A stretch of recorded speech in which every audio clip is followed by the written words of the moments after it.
선생님하고 같이 상담을 하실 때 그 시간 15분을 잘 사용하시는 게 가장 중요하고요. 그래서 중요한 거는 항상 넥스트 스텝을 보세요. 캐나다 곽쌤TV의 구독과 좋아요 꼭 눌러주세요. 네, 안녕하세요. 캐나다 곽쌤TV 곽지연입니다. 오늘은요, 제가 여러분들께서 아마 이번 주에 받으셨던 리포트 카드에 대해서 좀 설명을 해드리려고 해요. 보면은 지금 이제 한 11월 정도 됐잖아요.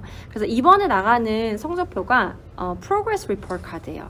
이거는 이제 우리 아이가 지금 지난 2개월 동안 잘 하고 있는지, 그리고 앞으로 남은 12월부터 6월 말까지 남은 학년을 또 어떻게 잘 보낼 수 있는지 그 기회라고 생각하시면 되세요. 만약에 우리 아이가 잘하고 있으면 잘한다 칭찬도 해주시고, 그리고 또 만약에 우리 아이가 부족한 점이 있으면 어떻게 하면은 조금 더 우리 아이를 조금 더 잘 뒤에서 서포트를 해줄 수 있을지 보는 시간이라고 보시면 되세요. 아마 이번 주말이나 다음 주쯤 여러분들 그 담임 선생님과 인터뷰 나잇이 있을 거예요.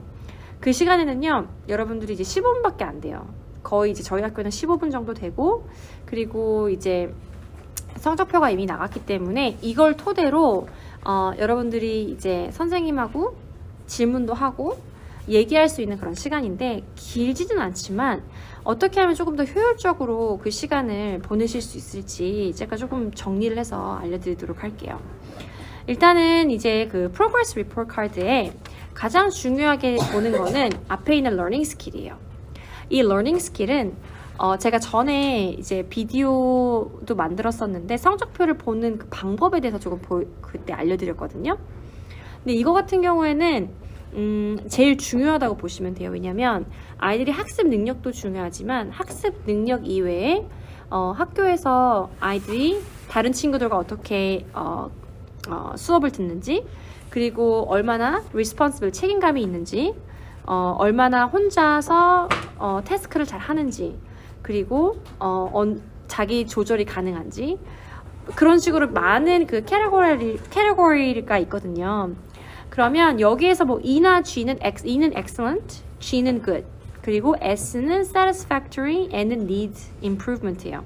근데 만약에 아이가 G나 E를 받았으면 괜찮게 하고 있는 거예요. 잘하고 있는 거고, S 같은 경우에는, S나 N 같은 경우에는 조금 유심히 봐야 돼요. 왜냐면 그 부분은 아이가 조금 더 발전할 수 있는 그런 기회가 있다는 그런 점이거든요. 만약에 이제 그 뭐 S나 N이 있으면 항상 여기 커멘트에 설명이 있어야 돼요.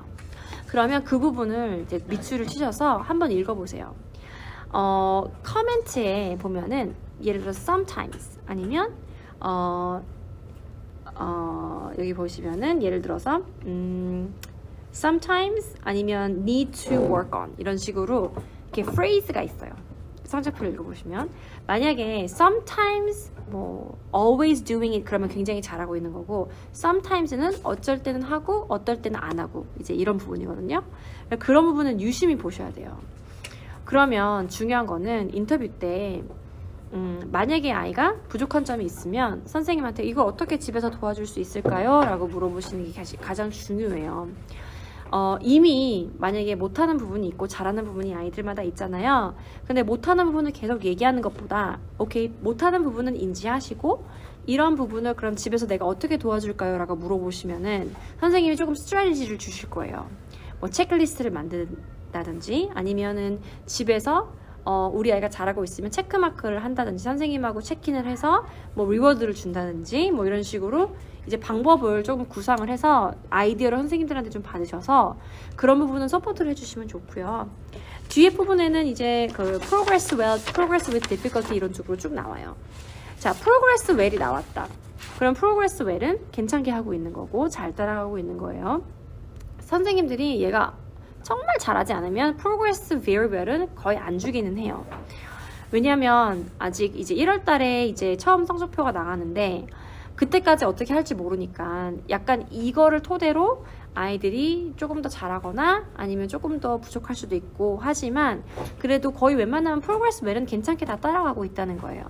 여기서 중요한 거는 이제 박스들 중에 ESL 박스가 있고 IP 박스가 있고 NA 박스가 있는데 ESL이나 ELD 같은 경우에는 만약에 아이가 한국에서 도착한 지 얼마 안 됐을 때 언어가 부족하다 하면 ESL 박스가 표시가 돼 있을 거예요. 아니면 캐나다에서 태어났지만 어렸을 때부터 부모와 한국말만 했고 그리고 때문에 영어가 조금 first language가 아닌 경우가 있어요. 여기서 태어났더라도요. 그런 경우에는 ESL 표시가 돼 있을 수도 있어요. 그 경우는 프로그램이 예를 들어서 다른 아이를 5가지를 배우면 그 친구는 뭐 1가지나 2가지만 포커스를 해서 배울 수도 있어요.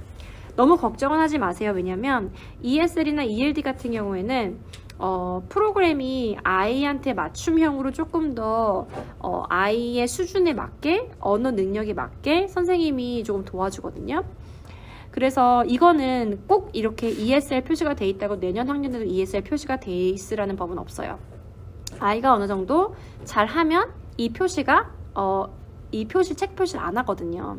만약에 머리피케이션이 없으면요. 머리피케이션은 이제 expectation이 있어요. 커리큘럼에 예를 들어서 수학 시간에 3가지를 꼭 배워야 돼요. 초등학교 3학년 아이들은. 그러면 3가지 중에 1가지만 배우는 거예요. 그게 머리피케이션이에요. 하지만 accommodation은 또 다른 거예요. accommodation은 이 아이가 이 3가지를 다 어치브할 수 있도록 도와주는 거거든요. 근데 그 도와주는 거는 괜찮은데 만약에 accommodation 같은 경우에는 이 체크 표시가 안 돼 있어요. 예를 들어서 시험을 보는데 다른 친구들은 10분을 시험을 봤는데 이 친구는 20분을 줬어. 그러면 그거는 accommodation에 해당이 되고 그리고 선생님이 말하는 거를 받아 적었어요. 그럼 그것도 accommodation에 해당이 돼요. accommodation에 해당이 된다면 이 체크박스가 안 되어 있을 거예요. 하지만 종종 IP 같은 경우에는 이미 아마 IP 박스가 체크가 돼 있으면 행동장애가 있거나 learning disability가 있거나 그런 그 학습 프로그램에 그 modify, accommodate를 must 해야 하는 경우가 있어요. 그건 아마 이미 IP라는 그런 그 individual plan이 있는 부모님들, 친구들, 학생들의 경우에는 이미 알 거예요. 자, 이거는 우리 아이가 만약에 행동장애나 학습장애가 있는 친구들은 이 individualized plan이 이미 임을 아실 거고 부모님들이 이거는 뭐냐면 우리 아이가 행동장애나 이게 있으면 선생님들이 그 아이 맞춰서 또 accommodate를 해줘야 되거든요. 그러니까 그게 그 부분이 표시가 돼 있을 거예요.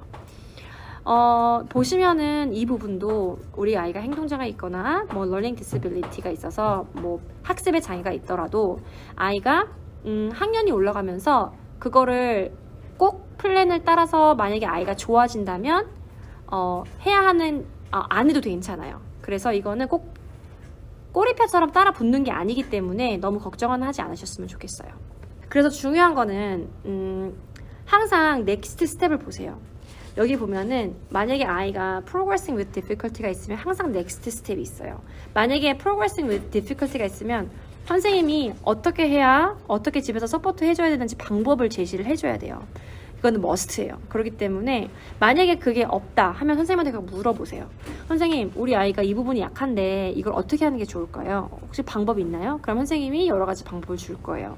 튜터를 하는 게 좋을 것 같아요. 아니면 집에서 매일매일 이걸 연습하세요. 이런 식으로 방법을 주니까 그 방법을 적어서 그렇게 서포트를 해주시면 될 것 같아요. 가장 좋은 거는 선생님하고 같이 상담을 하실 때 그 시간 15분을 잘 사용하시는 게 가장 중요하고요. 그래서 오늘은 이제 여러분하고 같이 이제 이번 주에 있을 그 Parents Night 인터뷰나 아니면은 이 성적표를 보는 방법, 프로그레스 11월 달에 받을 그 성적표에 대해서 이제 여러분하고 같이 얘기를 했는데요. 가장 중요한 거는 아이가 선생님하고 부모님하고 같은 한 팀이 돼서 아이를 서포트한다는 거 가장 중요하고요. 그리고 우리 아이가 만약에 기대치에 못했다 하더라도 거기에 포커스하지 마시고 우리 아이가 그러면 앞으로 어떤 방법을 통해서 지금 있는 레벨에서 조금 더 올라갈 수 있을지 그거를 포커스를 하셨으면 좋겠어요. 우리 옆집 아이 아니면은 우리 동생, 누나가 같은 학년에 있을 수 있잖아요. 아니면 다른 학년에 있을 수 있잖아요. 그런 경우에는 이 두 아이를 비교하지 마시고요. 그 아이 자체만 보시고 만약에 이 다음 레벨로 가려면 어떻게 할지, 성적표를 잘 받아왔어도 똑같아요. 잘 받아왔어도 어떻게 하면 조금 더 도움을 줄 수 있을지에 대해서 여러분들이 한번 고민해 보셨으면 좋겠습니다.